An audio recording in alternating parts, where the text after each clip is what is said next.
Dr. Nguyễn Thanh Mỹ, former chairman of Mỹ Group, used to work for the world's leading printing and computing company, such as IBM, Sun Chemicals, and Kodak Polychrome Graphics. He owns about 200 patents in the field. The American Dyke Swatch Company, or ADS, established by him, created a revolution in organic printing, luminescence, and electronics.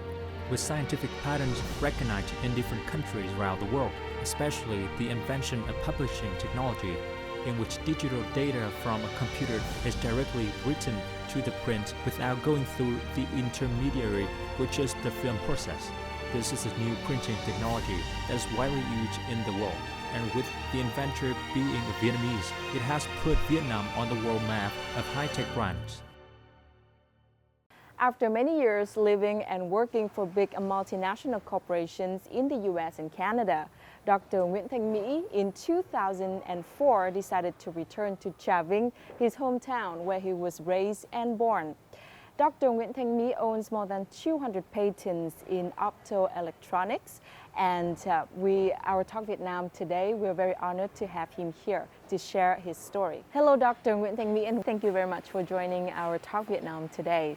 Thank you. My honor to be here as well. You've lived so many years abroad, but your heart and mind always kept thinking about Vietnam, and you had so many big dreams about Vietnam at that time. Can you share a little bit about those dreams? In September 1982, when I was working in the restaurant as a waiter and a head cook, and my wife at that time, she was 18 years old, I was 27, she just came from Vietnam. I was there for three years already.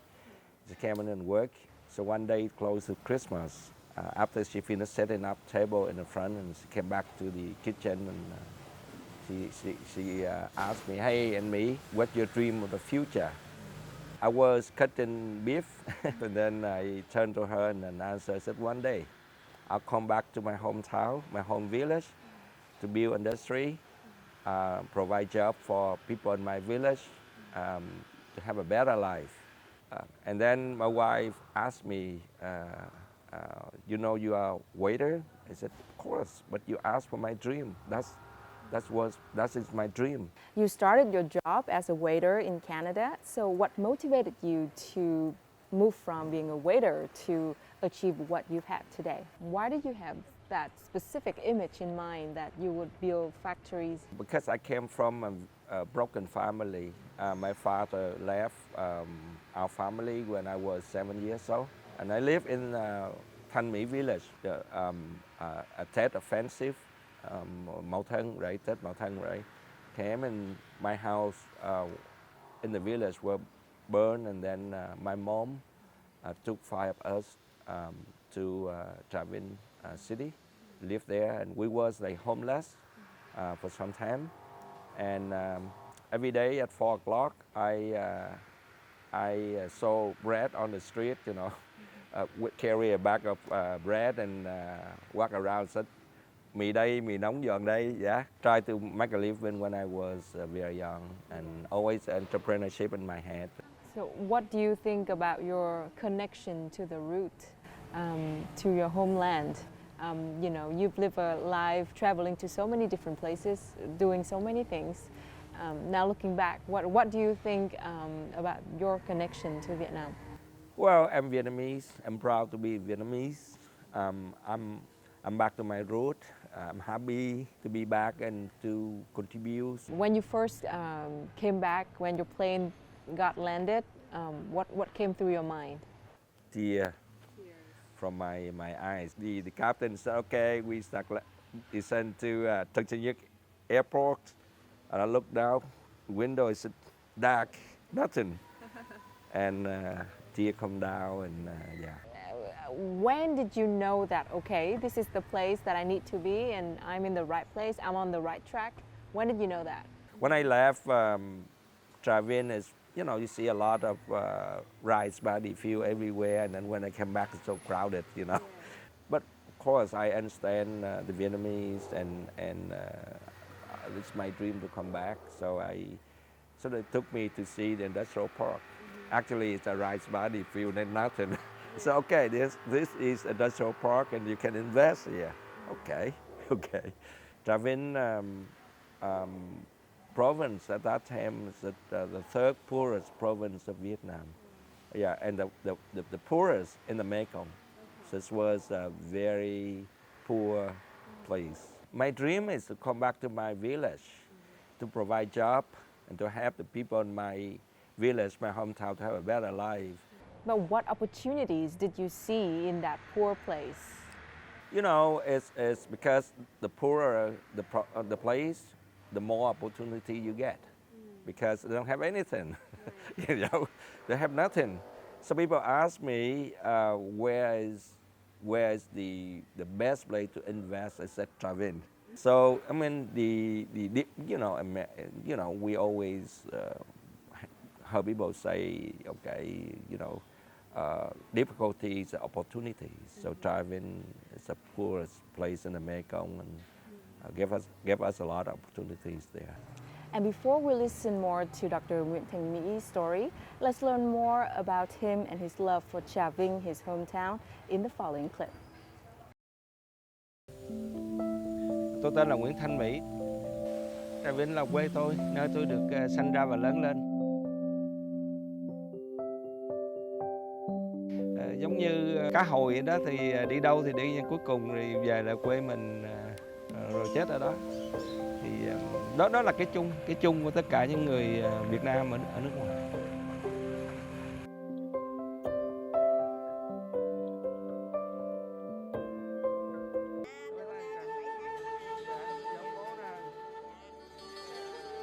Cái tình cảm của làng xóm mình, của quê hương mình thì chắc có lẽ đó là một trong những cái động lực mà của những người Việt Nam ở nước ngoài như tôi đi về. Tại vì không bao giờ mình tìm thấy được những thứ đó ở nước ngoài hết.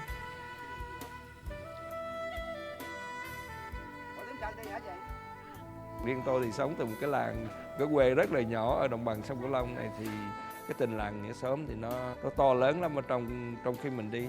Nói đúng không là mình mang đi cái đất nước mình mà cái tình làng nghĩa xóm thôi.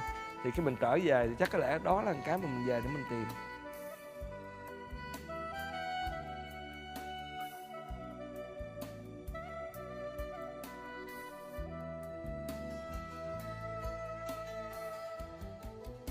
Could you share more about the field that you invested in Chavin in 2004 and the journey that brought you to success? In year 2003, I told my wife, it's a time for me to come back to my village to start my own, start the company, to start achieve my dream there.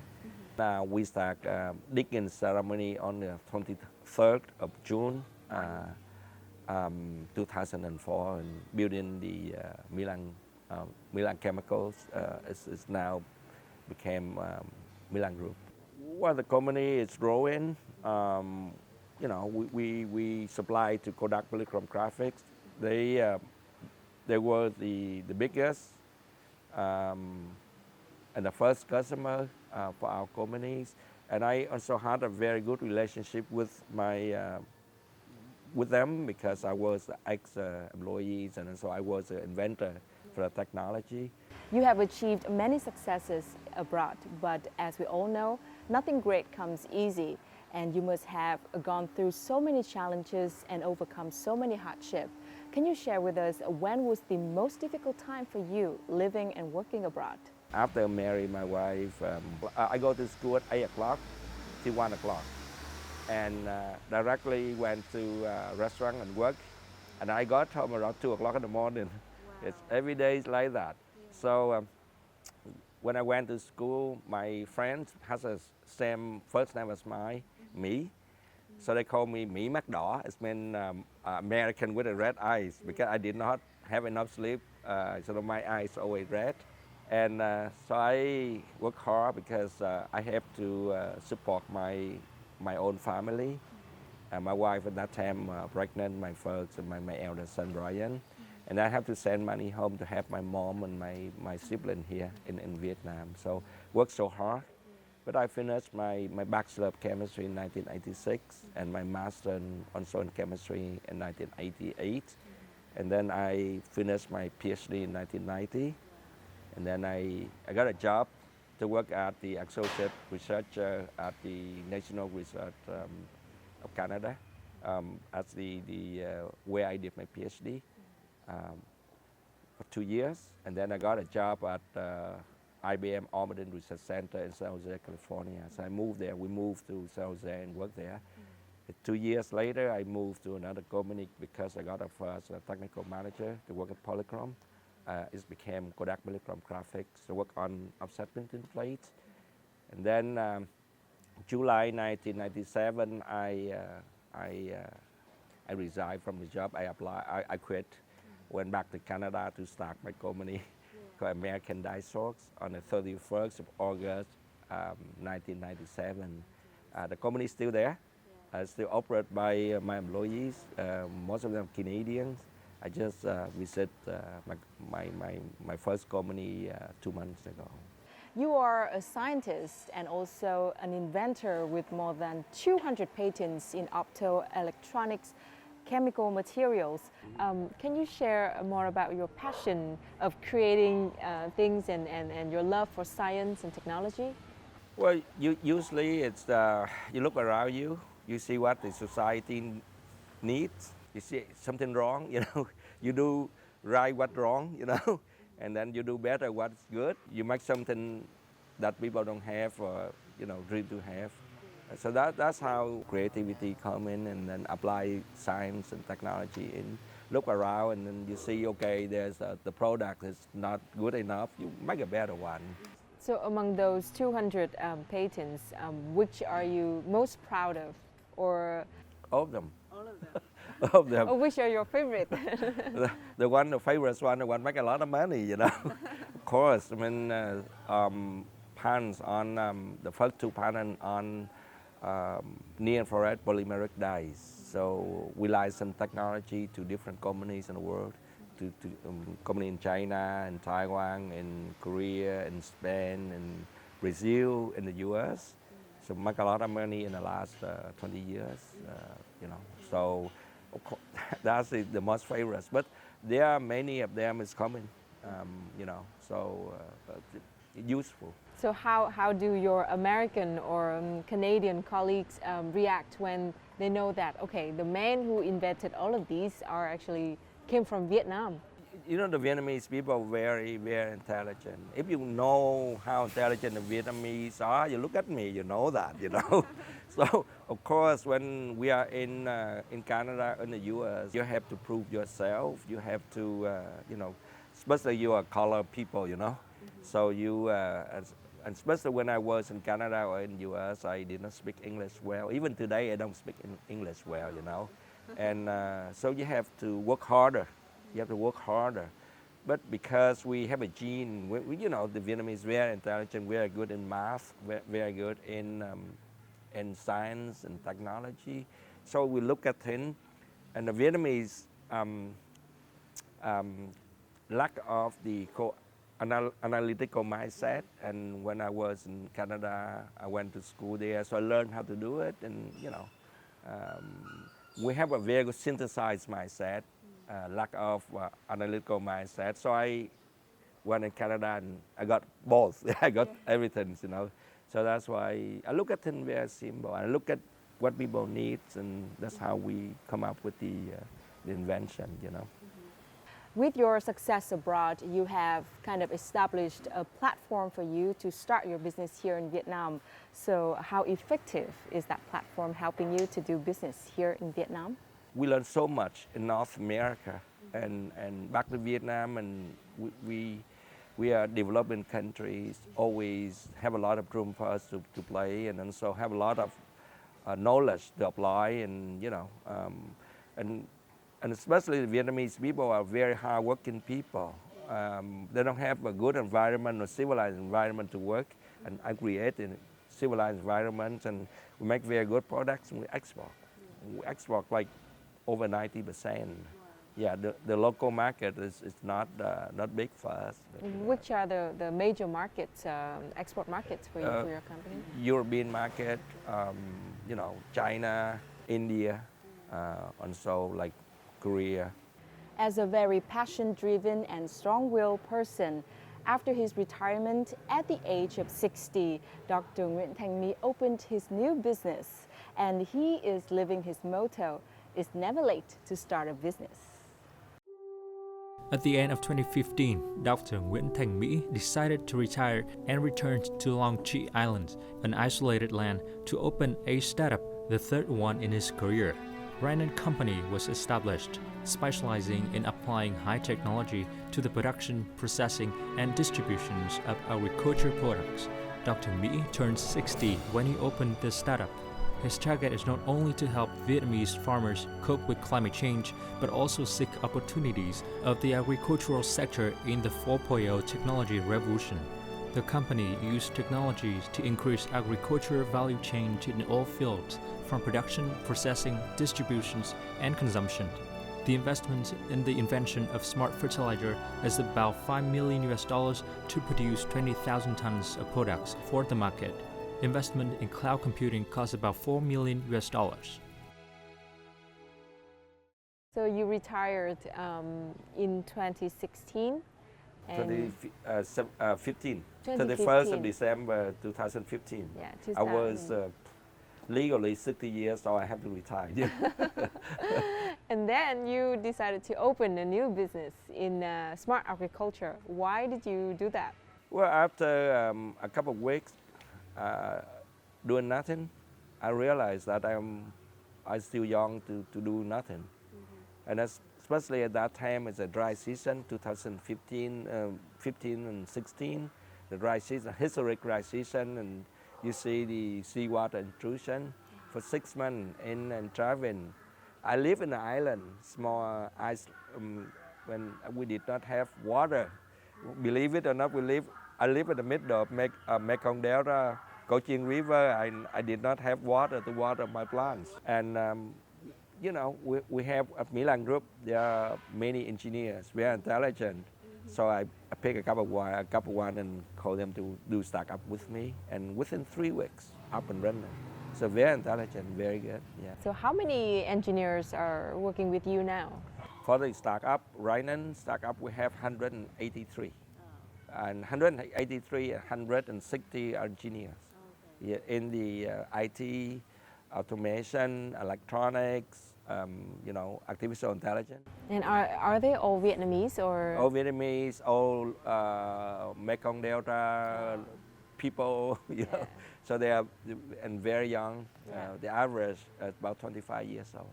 The first and also the highlight of your product portfolios is the environmental monitoring floating device. Can you share more about this special invention? I asked people, you know, to take water from the Cochin River to measure the salinity every hours. And we found out that, yes, we have a few hours fresh water coming down from upstream, but you have to know when. So we pump the water in, and I went to Milan Group and I talked to one of the engineer there. I said, "You want to start up with me?" You know, so he said yes. So he came and worked with me to build the smart buoy. So we put in Cochin River. So every 15 minutes we send to the cloud the salinity, pH, the tide level, and then you know, alkalinity. So every 15 minutes we send data to the cloud, and then with the app we have on the mobile phone, so that we can we know the quality of water, and then we can pump water in to water our plants, and also the farmer can use it for their rice farming, and also for shrimp farming. Yeah, and then now we have we build a whole network, right? And to understand more about the impact of the smart buoy that Dr. Nguyễn Thanh Mỹ invented, let's take a look at the following clip in Trà Vinh province.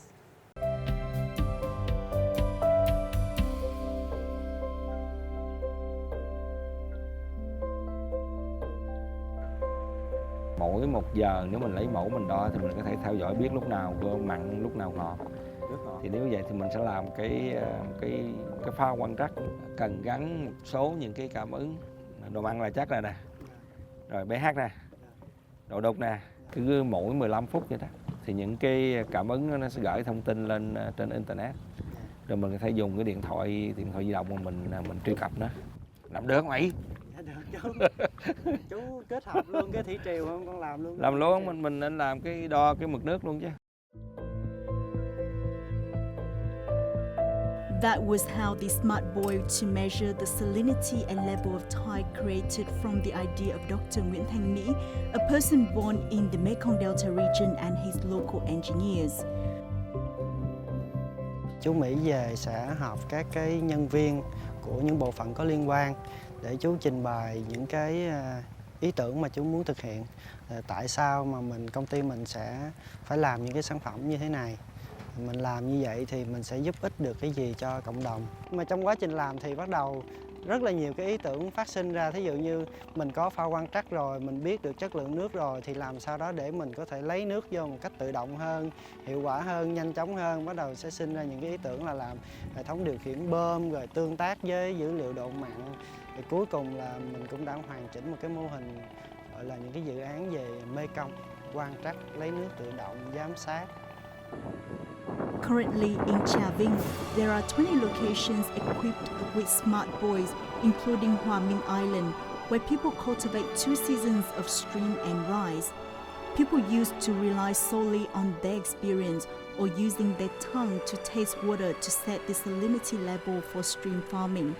But now things have changed. With the cell phone installed with our monitoring application, farmers can easily know exactly the proper level of salinity of water for stream farming and rice transplantation.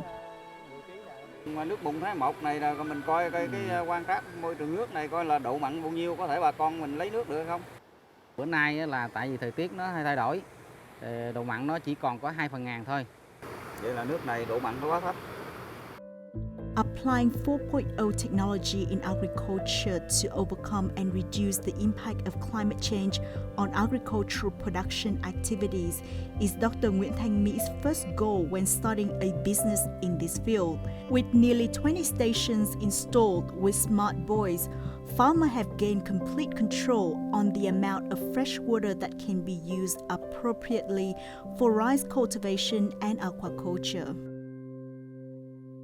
So in the year 2015 and 2016, the Mekong Delta region experienced kind of the most severe drought and salinity in history, and it caused many damages to the local farmers. And at that time, your invention was not available. So can you elaborate more about the damages that the farmers in the Mekong Delta had faced during that time? It's a lot of, you know, in the dry season of 2015 and 16, you have million people in the Mekong did not have enough water for their farm or even their, you know, day uses, you know. Vietnam have a lot of water, but lack of fresh water, you know. So that's you know, Vietnam is a country considered to be shortage of water, you know. So although we see water everywhere, and you know, and a lot of rice farm was damaged, and also even stream and so. Where are your devices implemented or equipped in different locations in Trà Vinh province? In Trà Vinh right now we have about 20 buoys, and then in Kiên Giang working with other company. So in Kiên Giang we have 8, and then next month we have 10 in Bạc Liêu. Now we build we call the insect monitoring intelligent network. So with the mobile phone, you'll be able to identify the insects, the population, and then, you know, you can recommend the farmer to use pesticide, or you don't have to use pesticide, you know. So that's what we have right now. Yeah. So how effective are those devices? It's very useful, very useful for the farmers and for people in the Mekong. And the farmers recognized that and are applying that. Yeah, they right now we have a couple of thousand people download the app, and every day they come in, they check for the water, and then we also produce the smart water pump. Very inexpensive, and the farmer buy the pumps, and then with the phone they can turn on and off, or they can set up the schedule it's on and off automatically. They don't have to go to the farm anymore, you know. Yeah, they can stay home, you know, watch Korean opera and the farm still water still running through their farm. So that's how we try to do. That's what we do. Yeah. So what do you think are the competitive advantage of your products? We don't have competitors. I never look at them. Everything I do, I always see the needs of the society, a community, and I do it, you know. And that's why it's very, you know, it's a localized idea. And if we can multiply it to other location, other province, it's good, you know. You know, when we start up in agriculture, farmers not our target customers. They're the ones who benefit from our startup, you know. So usually the startup people, they try to work in the agriculture or farming fields, and I think the farmers will be the customers. They are wrong, because the farmers are the poorest in this society and need your help. You cannot make money from them. You have to give them money, give them opportunity, give them a good life, a better life, you know. So that's why with the experience I have when we start up in agriculture sectors, we have more likely chance to be successful. Yeah. What about the price of your products? Are they price competitive or? Very less, very inexpensive. The thing because we have a platform like the smart water monitoring network, piggyback e-commerce. The farmer with the app, they'll be able to buy fertilizer, they could be able to buy pump, they'll be able to buy, let's say, insecticides, pesticides, and the suppliers pay us a commission so we continue to do good for society. Yeah. The farmer do not have to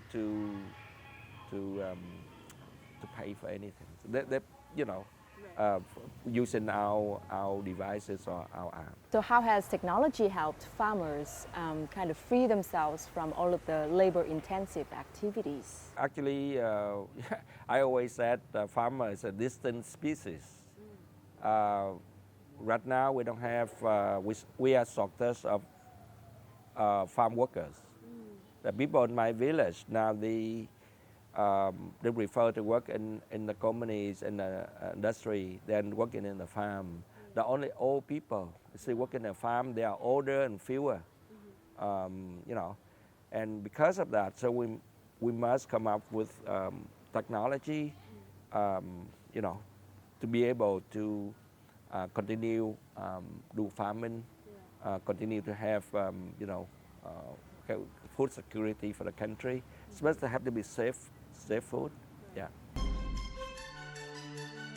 Unlike many other agricultural startups, Dr. Nguyễn Thanh Mỹ goal is not to earn high profits, but firstly, to help farmers minimize investment costs. Những cái hệ thống bơm mà nhà nước mình đầu tư cả chục năm trước cho những công trình thủy lợi đó, thì bây giờ mình gắn cái bo mạch rất là đơn giản nhưng rất là rẻ tiền, trở thành thông minh thôi.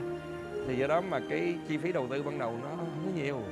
Còn mình làm thì ví dụ như cái bo mạch thì khoảng chừng 1 triệu 2 triệu đồng mình có thể tặng không cho cái địa phương đó, chứ mình đâu cần phải bán đâu. Em cần nói là vòng về đó nè, vòng về đấy, bà hơi. Thì là nhung chọn bài này, nhung chọn bài cho nương lại nhung là 10 khi ngọ luôn. Đây tôi của đó. Nhưng tôi xin phọc anh có khoe tôi lì rau có vào và.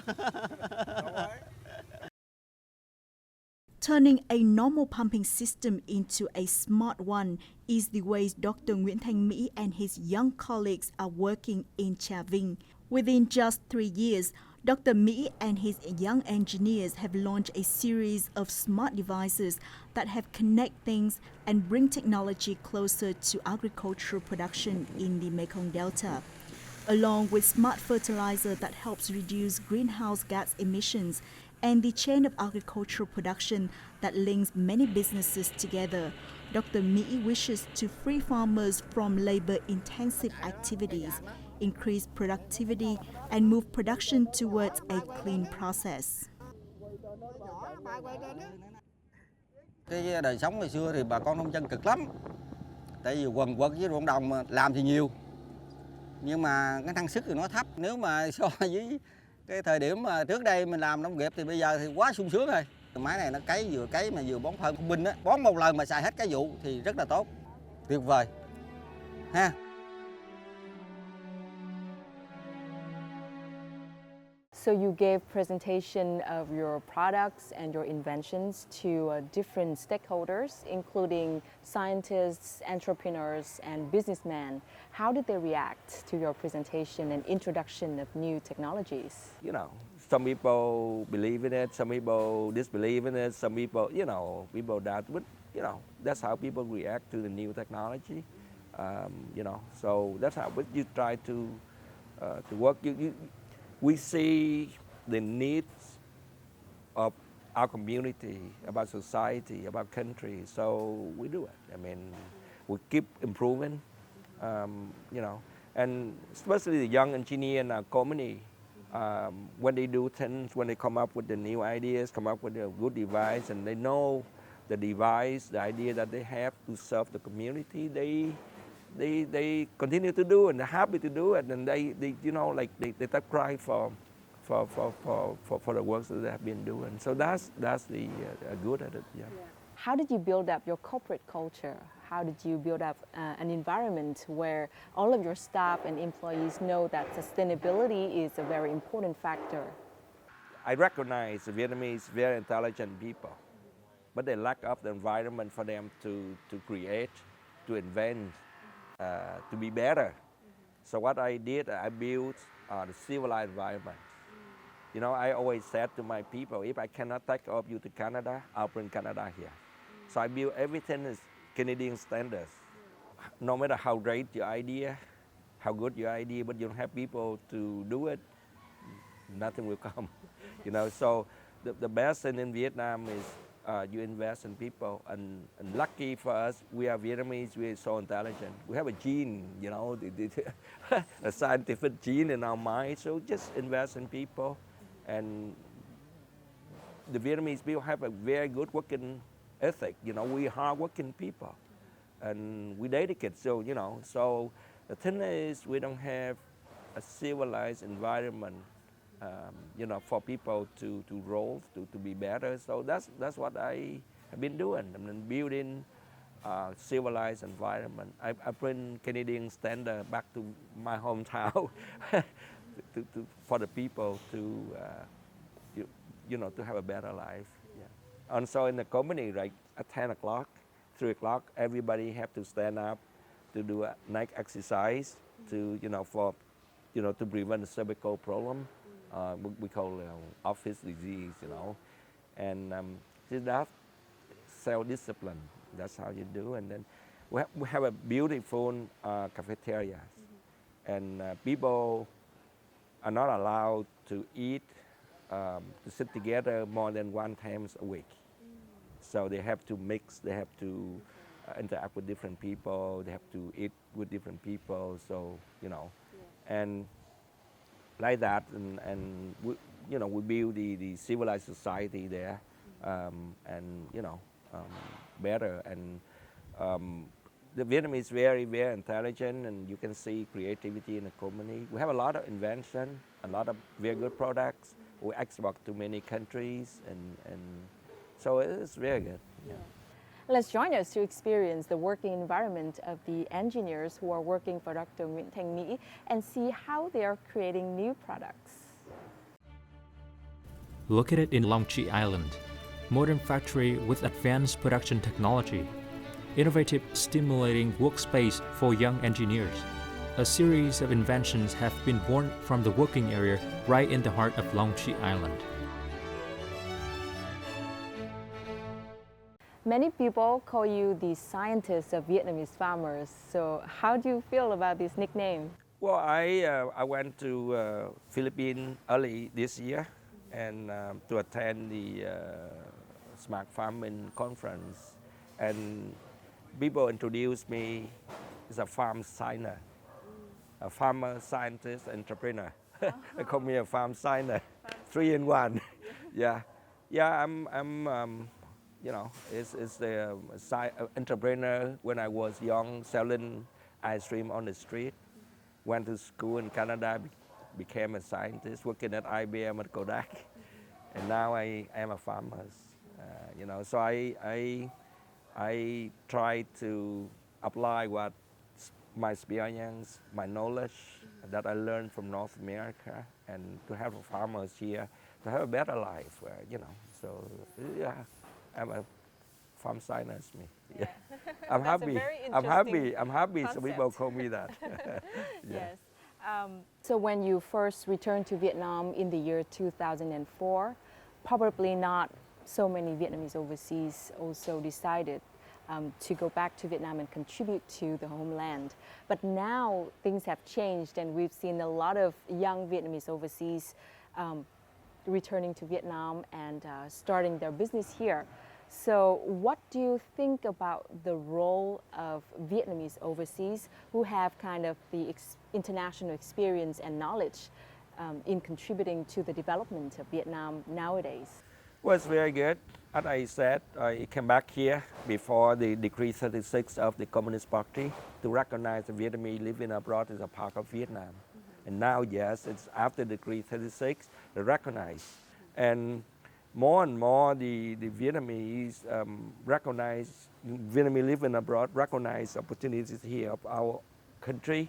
We are growing, the country is, grow, So that's a lot of opportunities, a lot of demanding for, for high skill set, for entrepreneurship. And that's why Vietnam is, I think it's the most attractive destination for entrepreneurs, for startup. I believe in our country to be better. I mean, now I'm a president of Vietnamese Business, Overseas Business Association. I see that, I see that. And now I see that a lot of successful business people here in Vietnam would like to invest outside the country. We are the bridge for that. And hopefully that, in the next few years, our country is one of the best places, the best destination for people to come. Not only for tourism, but also for growing their business, for their investments. It's like a startup hub in the region. Yes, Yeah. yes. So Dr. Nguyễn Thanh Mỹ, after all what you've been through, what's your definition of success? Well, you start up because you want your hometown, your country, a better place to live, or the earth is a better place to live. The money will follow, and don't be greedy.